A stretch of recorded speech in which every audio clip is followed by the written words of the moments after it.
এক গরিব কৃষকের বাড়িতে অনেক ময়ূর আর অনেক তোতা থাকত।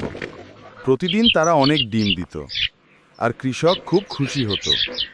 কিন্তু একদিন হঠাৎ তোতার দল ডিম দেওয়া বন্ধ করে দিল। এতে কৃষক খুব রেগে গিয়ে তাদেরকে লাঠি দিয়ে তাড়িয়ে দিল। তোতারা কান্না করতে করতে উড়ে গেল। একটা ছোট তোতা উড়তে গিয়ে হঠাৎ গাছ থেকে নিচে পড়ে গেল। সে আঘাত পেয়ে কাঁদছিল। তখন পাশের এক দয়ালু মুরগি ছুটে এসে তোতাটিকে তার ঘরে নিয়ে গেল। মুরগি তাকে সান্ত্বনা দিল, খাওয়ালো আর যত্ন করল। তোতাও মুরগিকে সব কথা খুলে বলল। দয়ালু মুরগি বলল, চিন্তা করো না, তোমরা আবার ডিম দিতে পারবে, সাহস রাখো। এরপর আশ্চর্য ঘটনা ঘটল। তোতার দল আবার ডিম দিতে শুরু করলো। অনেক অনেক ডিম তারা দিল। কৃষকও তাদের ভুল বুঝতে পেরে খুশি হলো। শেষে সবাই মিলে সুখে শান্তিতে থাকতে লাগলো।